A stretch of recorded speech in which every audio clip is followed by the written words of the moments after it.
오늘은 성령을 아는 지식 21번째, 성령의 은사 6번째, 예언 은사 2번째 시간입니다. 함께 은혜를 나누고자 합니다. 우리는 성령께서 주권적으로 주시는 은사 중 예언에 대하여 지금 2번째로 나누고 있습니다. 지난 시간의 말씀을 정리해 보면 예언이란 기본적으로 하나님의 말씀을 대언하는 것이다. 하나님 말씀을 대언하는 것. 대부분의 경우 예언은 당대의 사람들에게 하시는 말씀으로 개인과 국가들의 회개를 촉구하는 개인 지도자, 특별히 지도자들, 제사장, 또 왕, 고위, 관직에 있는 사람들과 리더들, 이런 사람들에게 회개를 촉구하는 부분들이 상당히 많은 부분을 차지하고 있고, 민족을 향해서 회개를 촉구하는 경우들도 많이 있습니다. 그래서 90% 정도는 거의 당대에 있는 사람들에게 하는 주님의 말씀을 대언하는 것입니다. 그리고 하나님께서 이제 개인과 국가와 세계의 미래에 대해서도 말씀하는 예언들이 포함이 되어 있고, 그 예언들은 어디로 다가가느냐, 예수님의 초림과 그리고 재림에 맞닿아져 있다는 것을 우리는 알게 됩니다. 지금도 사도 이외에 초대교회 성도들 중에서도 예언의 은사가 임하게 되었는데 차이점을 구분할 줄 알아야 됩니다. 구약 선지자와 신약의 사도들을 성령께서 사용하셔서 영감하셨고, 그리고 성경을 기록하도록 예언을 주셨습니다. 그런 의미에서의 예언은 종결되었어요. 그래서 성경이 66권에서 67권, 70권, 73권, 80권 이렇게 늘어나지 않습니다.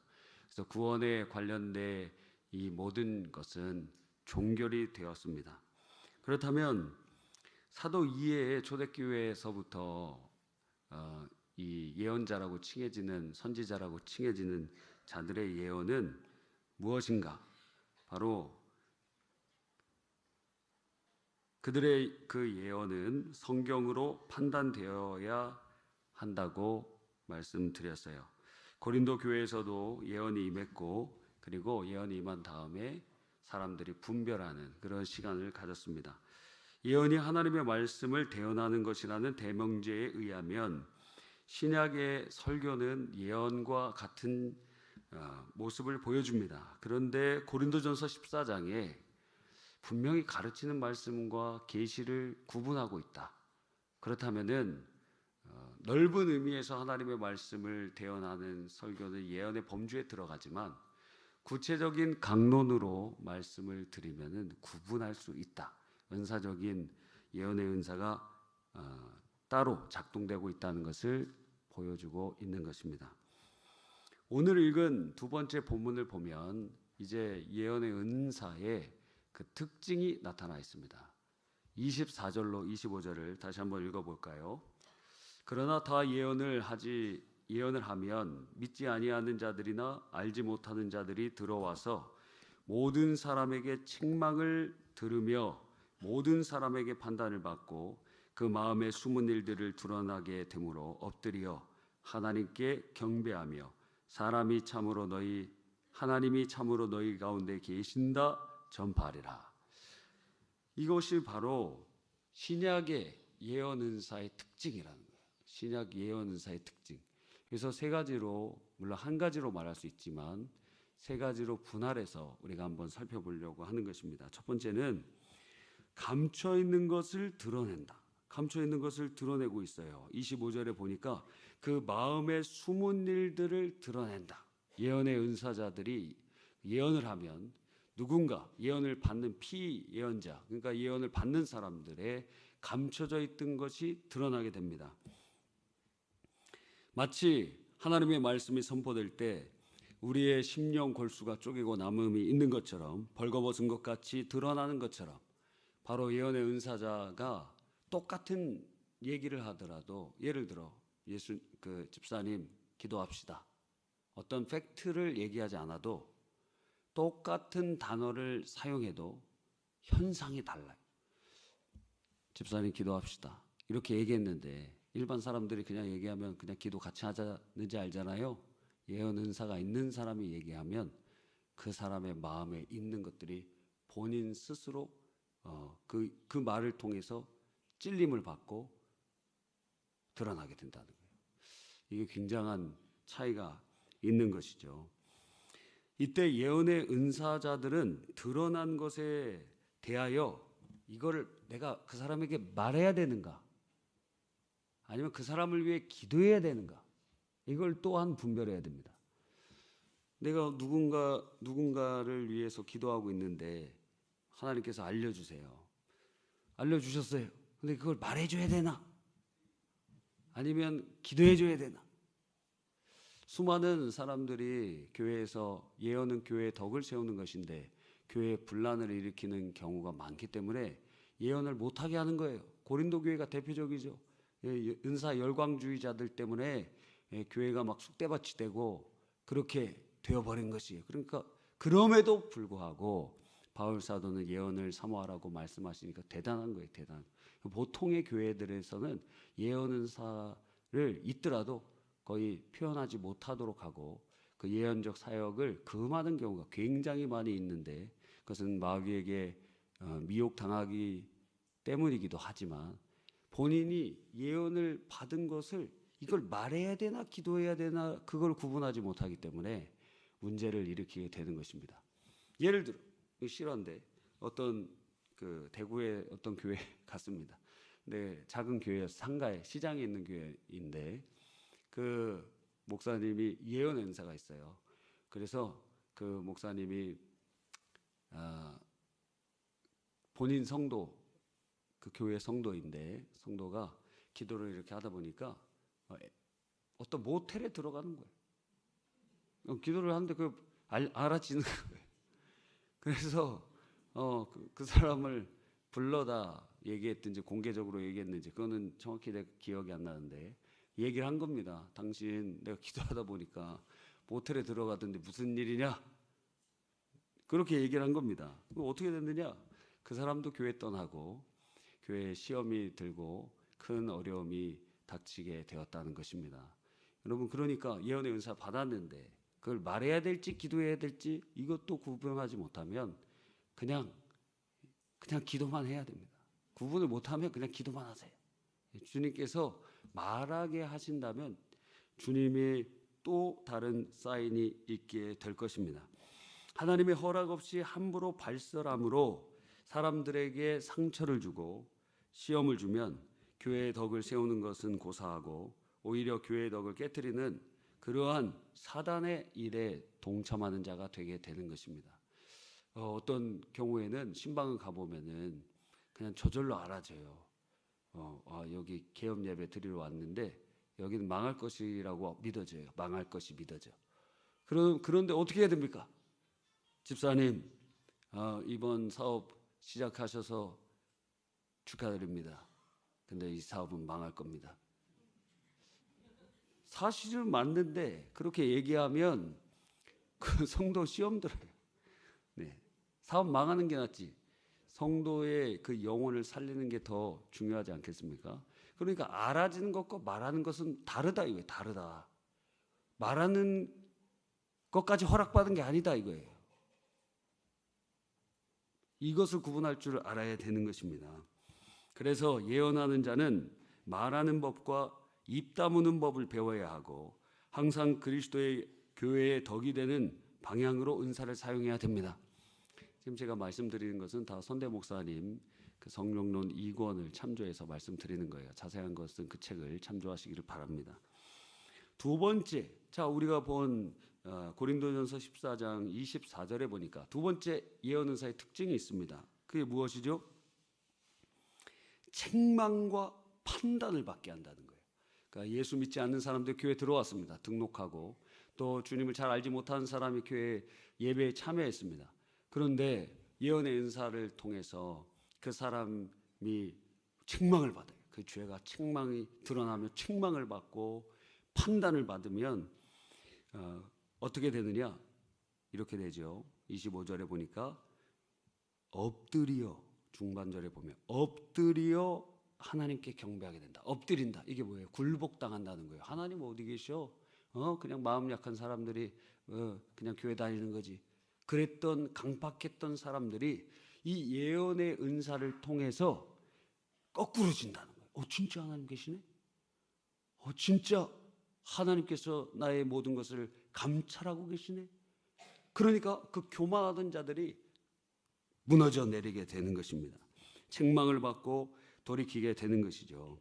이 말씀은 곧 말씀이 교훈과 책망과 바르게 함과 의로 교육하기 그런 역사를 한다는 말씀과 유사합니다. 결국 이런 과정을 통해서 책망과 판단을 통해서 엎드려지고 결국 엎드려져서 굴복하고 하나님을 경배하는 예배자로 바꿔가는 회개하고 돌이키게 하는 그러한 역사들이 일어나게 된다라는 것입니다. 이것이 두 번째 핵심적인 예언 은사자들을 통해서 하나님이 이루고자 하시는 일이 회개, 돌이키는 것, 책망을 받고 돌이키게 하는 것. 세 번째는 이 예언 은사를 통해 하나님 살아계심을 경험을 받은 자들이 어떻게 돼요? 25절 하반절에 보니까 하나님이 참으로 너희 가운데 계신다 하면서 전파한다 그랬어요. 너희 중에 하나님 진짜 계시는구나. 그래서 그 사람이 간증하며 전도하게 된다는 거예요. 간증하며 전도하게 된다. 예언을 받은 사람이. 여러분 굉장히 중요한 것입니다. 하나님을 증언한다는 거예요. 근데 잘못된 예언 은사 귀신의 영을 받은 자들의 특징 중에 하나는 무엇이라 그랬어요? 자기의 종을 만들어요. 자기의 종을. 예언자의 종을 만든다 이거예요. 그럼 다 그건 귀신 역사라고 봐도 되는 겁니다. 왜 자기 종을 만들어요 도대체? 교회에서 여러분이 목사님의 종입니까? 아니잖아요. 하나님의 다 백성들이잖아요.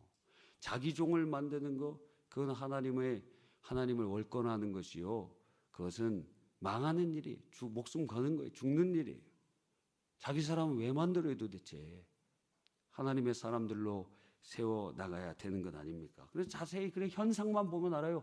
저 사람 예언 은사 받았다고 하는데 자기의 권위에 복속시키고 자기 마음대로 뭔가를 사람을 조종하려고 그러고 저건 악한 영에 사로잡힌 자구나. 그냥 관계를 끊어버려야 돼. 그런 사람들이라.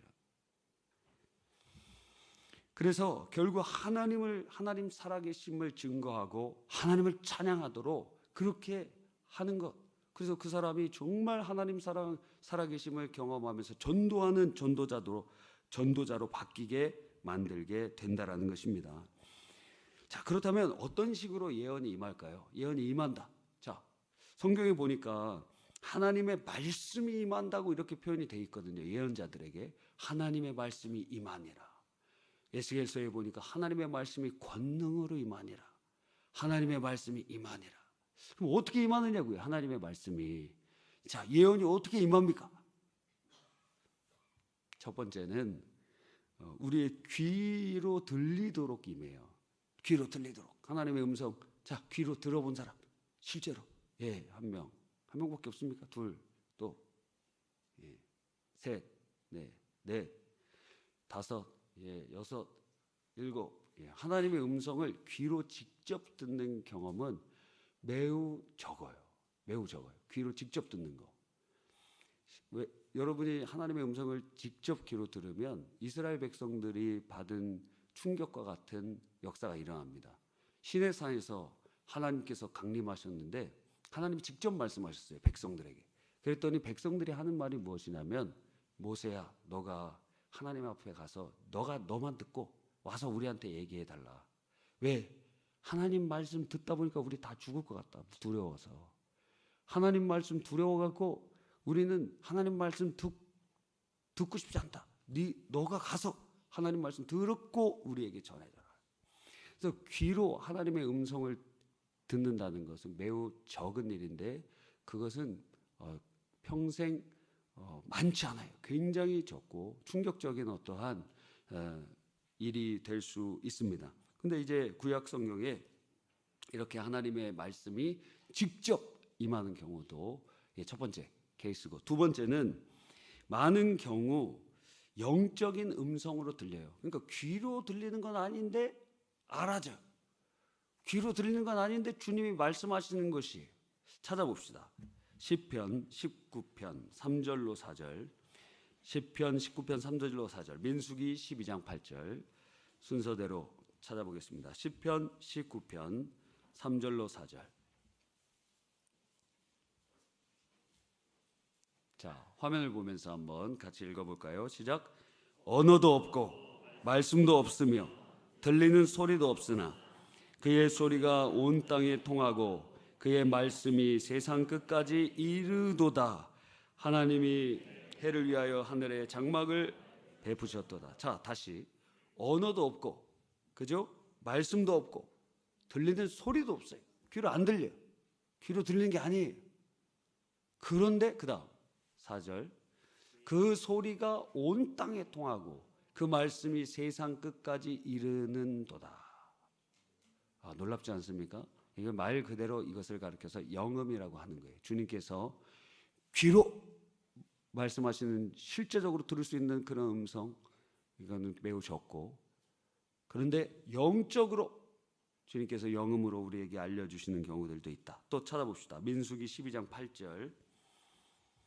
민수기 12장 8절. 자, 화면 보면서 읽어봅시다. 시작.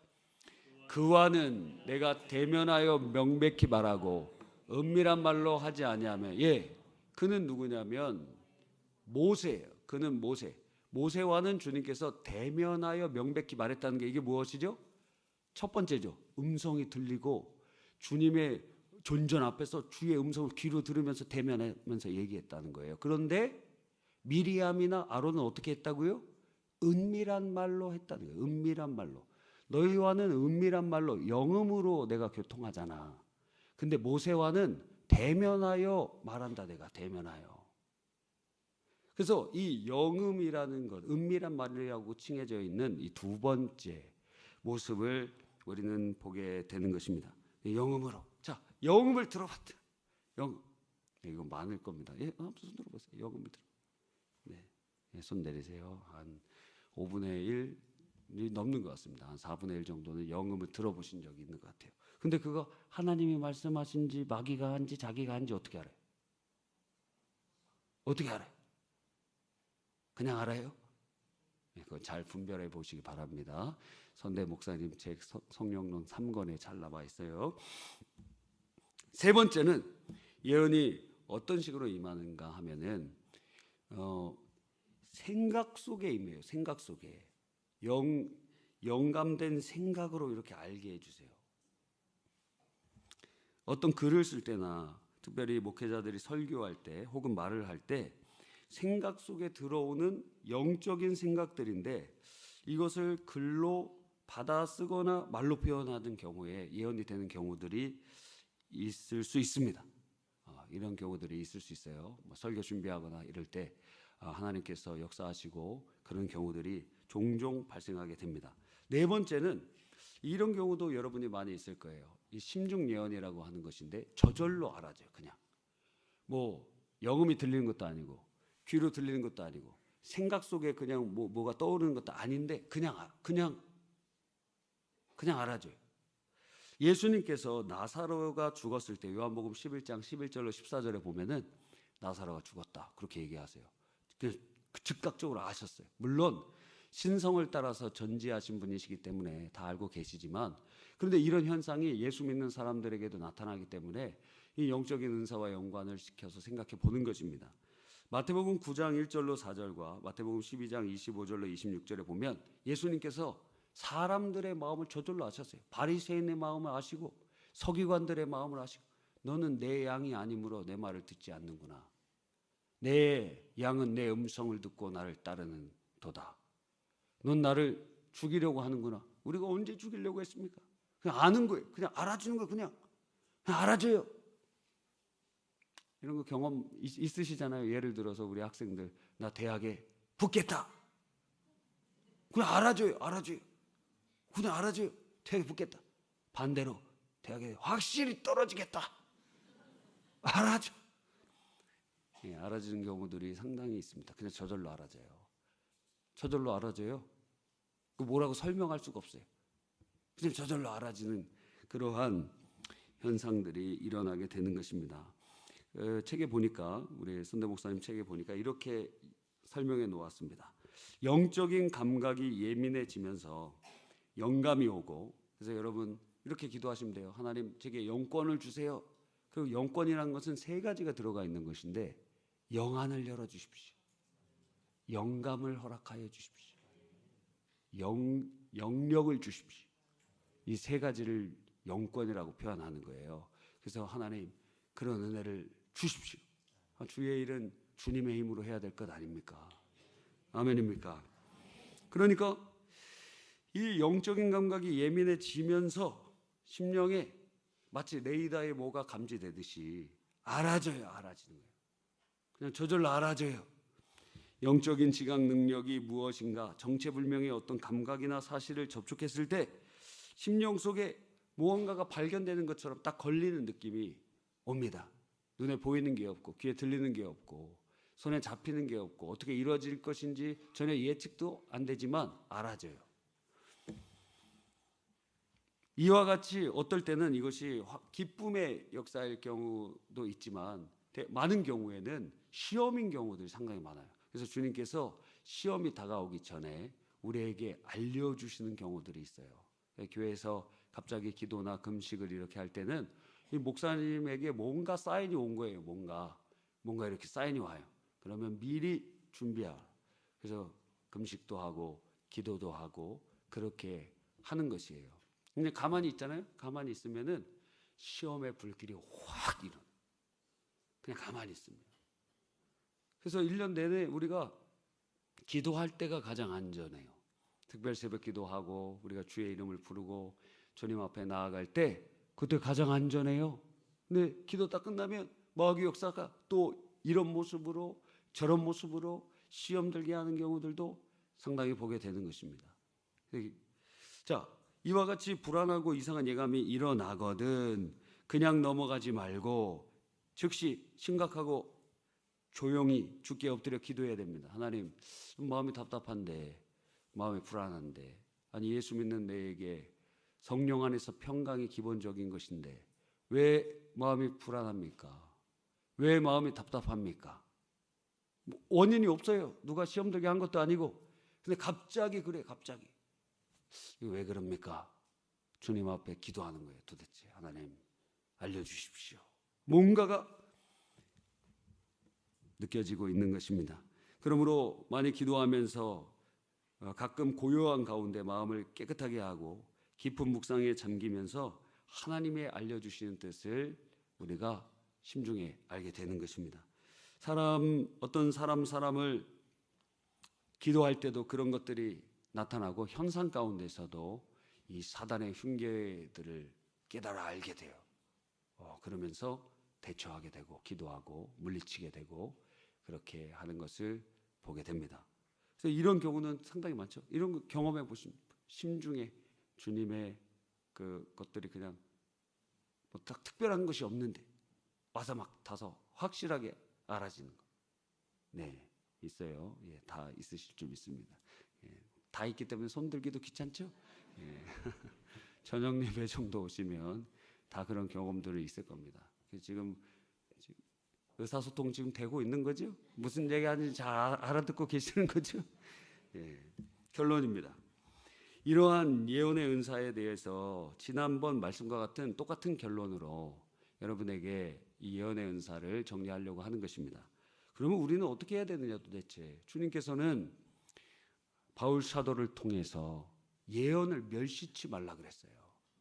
예언 멸시하면 안 돼요. 부작용이 엄청 많지만 굉장히 이거 혼동하고 그리고 교회를 막 어지럽히고 왜? 영적으로 분별을 하지 못하기 때문에 굉장히 위험 요소가 많습니다. 그래서 징계를 해야 될 수도 있고 출교를 해야 될 상황도 있을지도 몰라요. 그럼에도 불구하고 바울 사도가 그 혼란한 고린도 교회에 또 데살로니가 교회에 말씀하는 거예요. 뭐예요? 예언을 멸시치 말라. 두 번째는요, 사모하라. 예언을 사모하라. 근데 여자분들 중에서 예언을 사모하는 사람이 있더라고요. 그래서 제가 물어봐요. 왜 예언을 사모합니까? 당신이 하나님의 뜻을 알고 깨달아도 상황을 바꿀 수 없는데, 예를 들어 당신 아들이 죽을 것을 하나님 앞에서 보여주시면 상황을 바꿀 수가 없는데, 예언의 은사 받은 자들의 가장 큰 짐이 무엇이냐면 상황을 못 바꾼다는 거예요. 그러니까 그대로 이루어지는 것을 보는 거예요. 그대로 이루어지는 거 보는 거예요. 그 엄청난 마음의 짐이 있는데 도대체 당신은 왜 예언의 은사를 구합니까? 이렇게 물어보면은 별로 대답 잘하는 분을 보지 못했어요. 여러분은 왜 예언의 은사를 원합니까? 주식 투자하려고? 땅 살려고? 예언의 은사를 받는 이유는 딱 한 가지예요. 교회의 덕을 세우기 위해. 교회의 덕을 세우지 않는 그러한 은사는 교회에 하나님의 몸된 교회를 분란을 일으키게 되는 거예요. 이 목적이 없는 한 여러분은 예언의 은사를 잘못 사모하고 있는 것이. 제가 교회를 덕을 세우고 주님 나라를 확장하기 위해서 하나님 예언의 은사가 필요합니다. 주님 은혜를 주십시오. 하나님 역사하여 주시옵소서. 사모하시기를 바랍니다. 세 번째는 무엇이죠? 교회의 덕을 세우기 위함을 명심하고 입술을 조심해야 됩니다. 아까도 말한 것처럼 이게 말해야 되는 건지 그 사람을 위해서 기도해야 되는 건지 그걸 구분을 잘해야 돼요. 그래서 입 다무는 훈련을 잘해야 됩니다. 그러니까 말을 지금 많이 해서 실수 많이 하시는 분들 있잖아요. 그런 분들은 말부터 줄여야 돼요. 말부터. 그런 사람이 예언 은사 받으면 큰일 나요. 말부터 줄여야 돼. 말부터.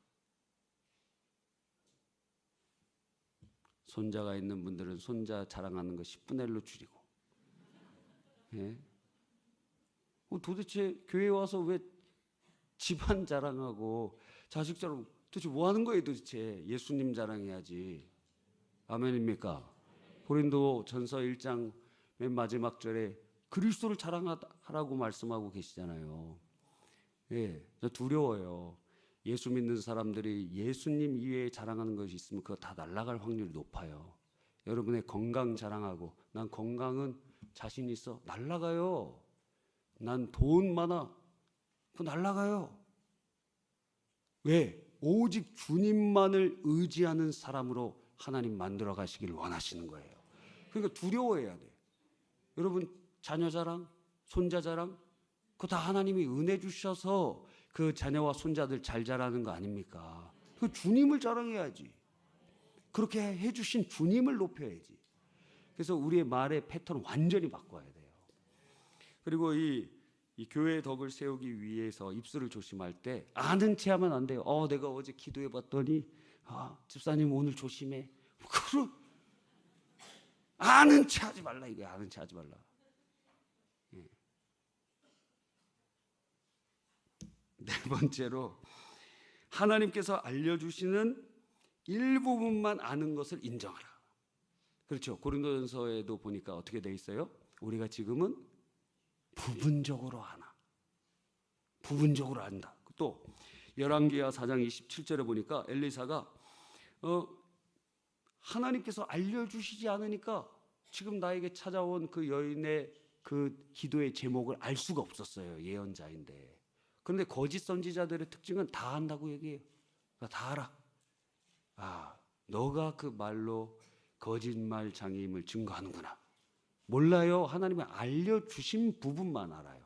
전체 스토리에서 서론 한 줄만 아는 경우들도 상당히 많이 있어요.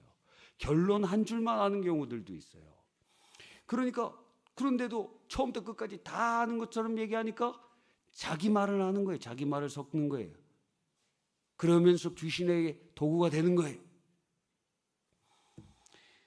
다섯 번째, 반드시 분별해야 된다. 무엇으로 분별해야 되죠? 영분별의 은사 같이 받아야 돼요. 예언 은사 받는 사람은 같이 영분별의 은사도 주님 앞에 사모하고 무엇보다 성경으로 분별해야 돼요. 성경으로 그렇게 분별하시기를 간절히 바랍니다. 성경 말씀에 한 지점에서 한 점이라도 틀리면 그것은 귀신의 역사예요. 이단이 무엇입니까? 끝이 다르다는 거예요. 처음부터 중간 그리고 한 4분의 3까지 똑같아요. 끝이 달라, 끝이 달라. 신천지 처음에는 몰라요. 그런데 끝이 달라, 끝이 달라.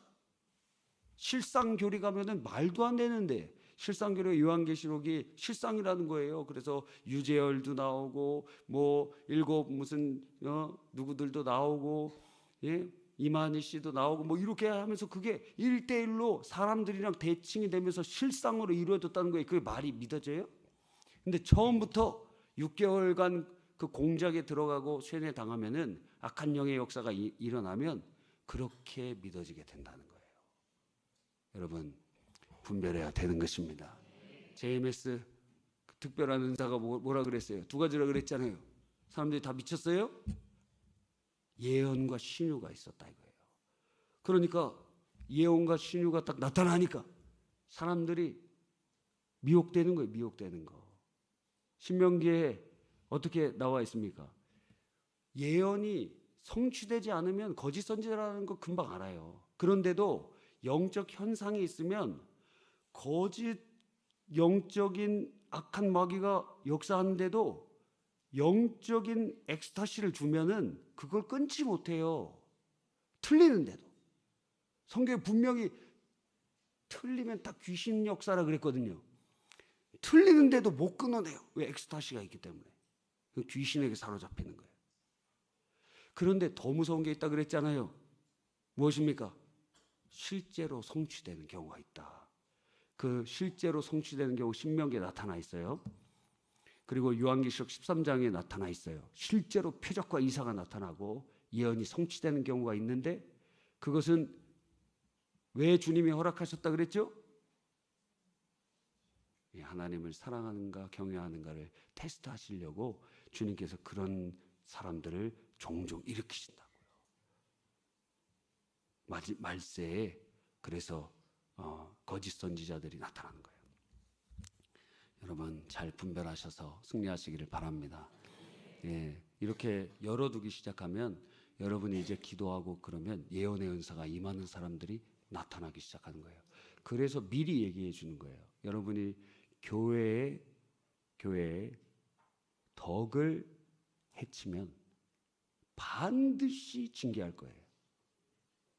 무슨 얘기인지 잘 들으세요. 지금 우리가 저인적 치유 수양회 하고 영성 강화하다 보니까 그냥 치유 수양에서도 방언 행사 받고 성령 체험하고 그런 일들이 일어나요. 그러면서 예언의 은사도 받는다 이거예요. 받는 사람들이 이제 막 생긴다는 거예요. 지금 말씀 잘 들어야 돼요. 교회의 덕을 해치는 자들은 반드시 징계를 받을 것이다. 그래서 교회의 덕을 해치지 않도록 하면서 하나님 나라를 위하여 크게 쓰임받는 주의 권속들이 다 되시기를 바랍니다.